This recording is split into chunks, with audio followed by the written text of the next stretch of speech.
She's the pushy broad from the Bronx, New York. Follow her voice, a straight dog is nice. She's a pushy broad from the Bronx, oh yeah. Don't be surprised if you wanna listen twice. Make decisions, find the right choice. Know yourself better, find your own voice. It's okay if you need help today, cause everybody needs a little push. From the pushy broad from the Bronx, New York.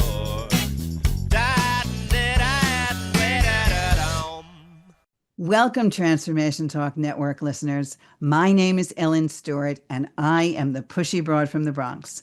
Welcome to my show, Recovery Recharged, where we share advice and support from experts in addiction and recovery. I have a very special show for you today because I have something that will really help families and especially children. We introduce so many brand new authors on this show who are doing wonderful books on addiction and recovery. And this one in particular is done by a very special group of ladies that is geared to young children learning about addiction and possibly helping each other really get over this hurdle. The name of the book that we're going to talk about today is Daddy Chased a Dragon. And I know it's going to be up on the screen for you, and you're going to be able to see it, and you're going to be able to buy it. And I want to see all the parents out there going to this book because it is really unique in its message. The person who wrote this book is Nikki Blanche, and the person who illustrated this book is Stephanie Castellano. And I'm going to tell you a little bit about both of them.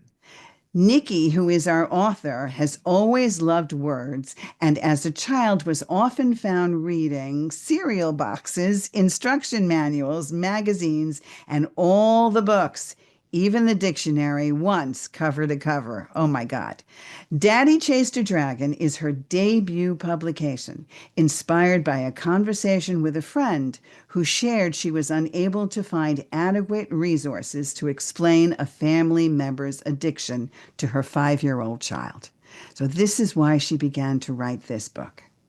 Stephanie has lived day to day sharing her love of art with everyone she comes across. This love of art, combined with a desire to help others, is what brought Nikki and Stephanie together on this project. The Pushy Broad from the Bronx, Recovery Recharged, is proud to welcome Daddy's Chased a Dragon author, Nikki Blanche. Good morning. How are you, Nikki?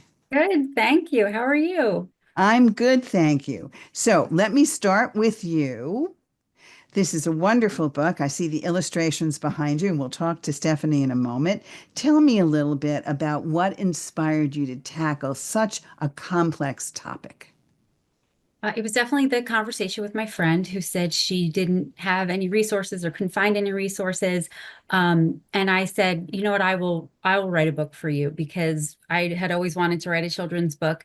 And I felt that I could offer a unique perspective and a hopeful perspective as I grew up in a situation like that. My dad was an addict, and then my mother's second husband was severely alcoholic. So I felt like I could kind of write a story and carry us to, the next step. So it was based somewhat on personal impressions growing up. What do you hope children will interpret with the metaphor of the dragon? What is that? I'm really hoping that they will see the dragon is with the grown-up, but they are not the grown-up. The addict is not a dragon. They're not scary. It's just one part of them. There's so much more than the addiction. So, and as we know, being on this show and also being in recovery, Daddy Chased a Dragon really is our personal little code or slang for Daddy has an addiction, which I thought was a really, really interesting title. Can you tell me, before we go to the illustrations, can you explain the significance of using fantasy to discuss real life issues? How did you come to do that? I feel like that's a common theme with fairy tales, with children's stories. If you think of Jack and the Beanstalk or the Three Little Pigs, it's using allegory to explain the larger picture. So to some kids, when you first read it, it's just a cute story. It's, interesting, and it has a beginning, a middle, and end. And then as you look deeper into those stories, the real meaning reveals itself once the reader is ready to see it, to accept it. What's amazing about this book is the way the illustrations really do tell the story, and there are some wonderful pictures behind you. That was done by Stephanie Castellano. So, Stephanie, welcome to the Pushy Broad from the Bronx Recovery Recharged. Good morning. Thank How you. are you? I'm good. How are you, Ellen? I'm good, thank you. Tell me about the illustrations and how they complement the narrative in your eyes and the themes of addiction. Tell me about what you decided to draw. Well, obviously, we started with the title because the title, Daddy Chased a Dragon, the dragon really was this big, like, fantastical element that had to be within the storyline. And that really was like the representation of the addiction. And we both talked about the fact that we wanted the dragon to have kind of like a shimmer so that it represents like kind of the inability to see like the addiction clearly, in these different moments. And I also chose that I really wanted to show the family's emotions throughout the book. So through their movements and their facial expressions, I really wanted to grasp what their emotions were in reaction to the addiction that they're living with. Well, not only that, and not only what you've just said to me, which is really evident in the book, but there is a certain artistic style with which you put this book together. Can you describe that a little bit for us? Yeah. So when I think about children's books, I really think about watercolor being like the medium that is used in children's books. So I wanted to incorporate that into my work. And I have worked with watercolor before in my own personal drawings. So I used watercolor because I felt it could really show like the gradient, the different values of the dragon and the moods in the rooms. And I thought it could really capture what I was imagining in my mind. And then I wanted to outline it and make it bold so that it really made those images pop off the page since it's for children. And also, I think we were talking a little bit before about the fact that it appeals to all kinds of children, right? All ethnicities, all backgrounds within your illustration. And that was very evident in how you draw people and families. Yes, can you talk about that a little bit? Yes, definitely. So Nikki and I had a lot of discussions like in before we started and during the process. And one of the things we spoke about is that we wanted the child and the family to kind of be recognizable for everyone. So I chose like to display the child, especially as a what's the word I'm going for here, Nikki? I mean, I said usually ambiguous. Yeah, like an ambiguous, so that it could be a boy, a girl, the age, could be interpreted a little differently. Any So race. like, and race, yeah, the age, the race could be interpreted differently so that, a child really from any background could kind of, grab onto it and relate and think to themselves, oh, yes, that is me. Oh, I'm a girl, that is a girl, or I'm a boy, that is a boy. So, And you to know, demonstrate how addiction affects all demographics. There is no hard line between, one or the other. It's all walks of life. Well, it certainly does reflect that in the story. So, Nikki, let's get back to the story a little bit. Let's share where we started here. Where does the book begin? And I would like you to tell the story for us. So it begins with the parent in the household is making all these promises. We're going to go to the park. We're going to go see, a baseball game. We're going to do this. We're going to do that, tomorrow. And, the child, of course, wants to spend quality time with their dad. So they're very excited about it. They go to school, they come home, and the dad is in bed, can't get out of bed, groaning. It's not going to happen. So then the child is disappointed, and that's where a lot of the great illustrations are, where it shows how upset the child is about this. Because their hopes go from so high to just crashing down.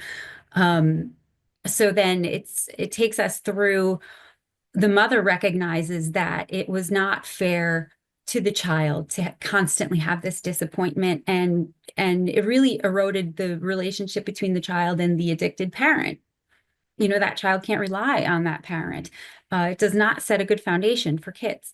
So, so then we're showing the dad is like fighting this. Oh, I'm so sorry.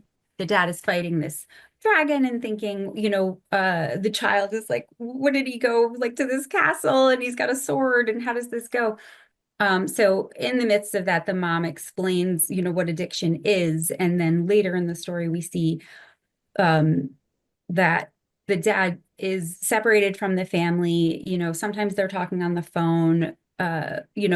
Maybe when he feels better, he can come back home. It's discussing different avenues to healing for different families. I don't want the book to seem like there's this only one roadmap to addiction and family. There are many different paths. Of course. And I understand.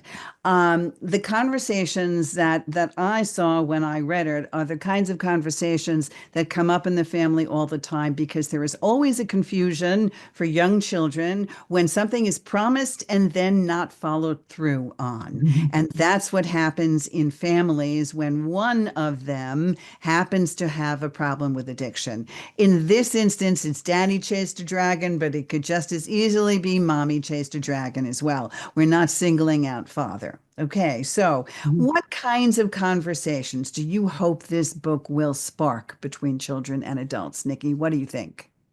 I'm hoping any conversation at all. I feel like there's still such a stigma about addiction, and it's taboo, and you don't want to say it. You don't even want the kids to know the words. And that's just like really not my style. I feel like kids are pretty much like their whole life is just a case study of their parents' behavior, and they see everything. So they're seeing you, not be exactly honest with them or not telling them the whole truth. So I'm hoping that it will really just encourage the other caretaking parents, the non-addicted ones, to be open and honest and honor, just like give the kids the respect of telling them the truth. Of course. What age group do you think this book is for? Kids wise, I would say probably like 3 to 11, maybe 3 to 12, but really I feel like it's more aimed at the grown-ups, because even today we're talking to a lot of people. They're seeing the book, it's resonating with them. We're getting wonderful feedback. So many different people who I had no idea, like people I've known for a decade, are saying, "Oh, I'm going to buy this book for XYZ because, they have this person who needs it." Well, And speaking of books, where can they find this book currently? Amazon, Okay, on where you can find Amazon. everything. Right. And we're going to put a QR code up as well so that you can, if you're looking at us, if you're looking at our streaming on the Transformation Network, you'll be able to go straight to the Amazon page and buy the book. So, Stephanie, have you had any experiences with your illustrations in this book and maybe testing it out? I know that you're a teacher. Have you been able maybe to give it to young children and get their feedback? Tell us about that. Yes, actually. So since I'm an educator, and I work with teenagers, the experience of creating the illustrations and kind of following the story and of, working on the book and reading the book myself has given me this knowledge of a way to um, respond to my students, because they come to us as educators for us to give them like advice and to like, tell us what their, emotions, what's happening at home, and they look for feedback. So it's great that I have this now, because I've been able actually to use it um, several times now to kind of just help guide some of my students independently and like set them in the right direction with, situations that they have at home, and like actually have a two-way conversation with them. And Uh, that's great because you're talking about the book and then we're talking about a meaning that is kind of hidden behind it. So what are some of the things that kids are saying to you? How does this come out? How do you discern what's going on with them through this book? well, I did have the opportunity to read it um, to two children that I know come from a family with addiction in the family. And so they were younger, not high school age, like I teach, and they were very receptive to it. They had a lot of questions, very inquisitive, asking about where did the dad go? Why is he like that? And they recognized the connection between the dragon and the dad. And then especially when we got to the page where it explained what the word addict meant, there was like a real recognition, and it was fantastic. And I also found with both adults and children that when they read the book and they come to the end, that it does have a few different, as Nikki put it before, avenues that they could take it. So it's not, all leading to like, this is the right way to deal with addiction in the home. It's kind of leading you to, these are, open and an open-ended kind of, answer. Which is exactly what does happen, because there are no one-way answers and there are many different outcomes. So, Nikki, let's go back to the book's inception. How long ago was this, something in your mind's eye? And what kind of challenges did you face in the beginning while writing the book? So actually, the conversation happened in 2019, and I'm almost embarrassed to say it took me this long to get it off the ground. It was, just published last month. But I stuck with it because I felt like it was really important. It's an important work. I feel like I'll tell you, I'm not the same person I was when I started writing the book. It's honestly been so cathartic for me to write it. I'm a different person now. And it opened my eyes even to what the world can be after you get out of a situation like this. Your second question, the second part of your question was The about second part of my the question was, challenges. yes. Yes, there were a ton of challenges. The first editor that I came across, she was like, "This is a half a story. It's wonderful, but like, where's the end?" So she was super helpful, and then at that point was when I gave the child the ending that I wish I had had. If my mother had had the confidence to put my mental health and my well-being above her need to be with her second husband, I was like, I wish someone had taken me out of that situation or explained to me what was going on, because it was just scary and volatile and uncomfortable. All I knew was that my house like stunk. It was not a happy place. So I wanted to give the child like what I wish I had had. Otherwise the challenges are that I'm not a writer. I'm an HR person. So I have like a full-time job and I have a family and I have a series of insane dogs, which, that's, how does that happen? Who knows? And just, the time and the devotion, the confidence to say, I'm going to stick with this and this is a good project and I'm going to put it out into the world. And when I found Stephanie and said, "Hey, I have this wild idea. Do you want to, illustrate this book for me?" And she agreed. I was like, "No, I'm going to be straight up with you. You have to chase me and you have to insist that we do this. Like you have to be the driving force behind it." And it certainly did pay off. Certainly. The book is Daddy Chased a Dragon. You can find it on Amazon. This is Nikki Blanche, the author, and Stephanie Castellano, the illustrator. Let's talk a little bit more about, did you look into not only your personal experiences, but did you consult any experts in addictions or child psychology when writing the book, Nikki? Anything? I did not. I entirely used my own experience. And when you said that after writing the book and now you've made some major changes and you've looked at yourself differently, what sort of cathartic experience did you go through? How have you changed? I I I really have just the confidence and the knowledge to say like I deserve nice things. I deserve to be happy and have, you know, calm, nice people around me. It's been really nice. And Stephanie, do you think you've changed by illustrating this book? Oh, absolutely. I think I've changed in more ways than one. So before, as I said, like as an educator, I feel I've changed because now it's given me this confidence to talk about like this subject or, even like other subjects that have been taboo in the past to discuss, I feel more confident responding to my students about, that I can actually like, instead of just being a passive listener, that I feel I can, give them something back. Not like advice or like a right or wrong answer, but give them feedback that'll help them move along. And in respect to myself as an artist, I think this has helped me out a ton. I really had to dive into the world of like children's books and children animation. So I looked at other authors and how they were animating their characters and facial expressions. And it was a whole um, like series of artworks in itself. It's not just one, because even though I was working with the dragon as a character, the child as a character, the mom as a character, the dad as a character, I had to draw them all in multiple different ways and try out different things. So it really propelled me, I think, as an illustrator. So, do you think there is room in the future for other illustrations, other book illustrations?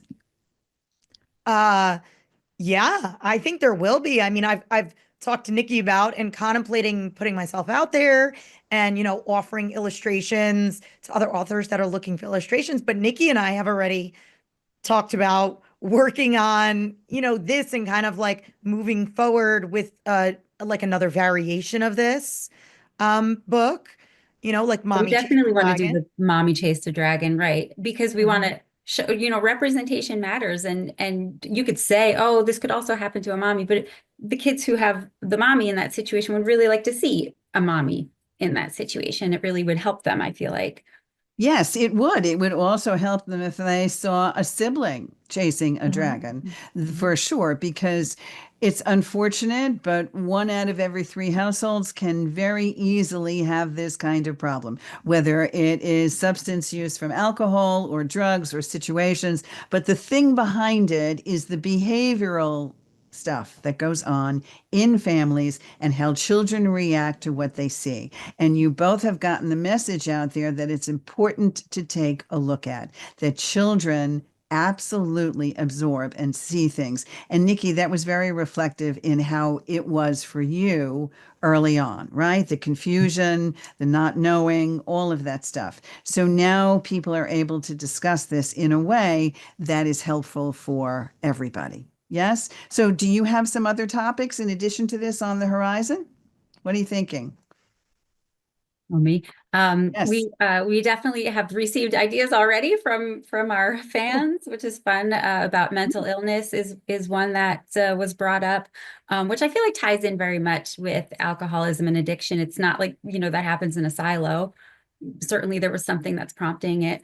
We had that one, and I think there was one other idea. Now it's slipping my mind. Um, yeah, which we talked about like family dynamics and how there's like different, like diverse family dynamics that are out there, and it's good for children to know, Mhm. that there are, that they exist and that there is no one norm, Right. Right, right? exactly. That would All be right. something. So kind of to sum it up, we have about a minute or so left. Nikki, give us an idea of really what you want moms and dads to take away from this book. What's the message here? That conversation is important. Talk to your kids, trust them, talk to them at their level, age appropriately. But, as far as I'm concerned, I really don't think any topics are off. I don't think anything's off topic for kids. Nothing is too taboo. If it's age appropriate, and they should not be ashamed of anything that's going on in their family. It should be things that they feel they can express themselves and ask questions and feel confident and secure, give them a good foundation. Stephanie, what would you like everybody to take away from this book? I think that it's really a great help for the adults to kind of start the conversation. So if you're there, parents are having a really difficult time starting a conversation about, something like addiction or, other taboo issues, I think it's a really great idea to use this as like a jumping point, you know? I think you're right. I thought the book was right on point. I thought it was adorable. It was very easy to read. Every time I read it, I got something else out of it. The illustrations themselves are easy to find. It was done exceptionally well and really puts together a lot of things for open discussion. So that is a really good thing. I really appreciate you both being here today, Nikki Blanche and Thank you Stephanie so much. Castellano. And the book is Daddy Chased a Dragon. It addresses the complicated subject of addiction and substance abuse in a manner appropriate for children. Find it on Amazon.com. It's there now. This is Ellen Stewart, the Pushy Broad from the Bronx. Thank you very much for listening. Go out and buy the book. We'll see you next time. This is Ellen Stewart, the Pushy Broad from the Bronx, saying thanks for listening. And remember, everybody needs a little push. From the pushy broad from the Bronx, New York.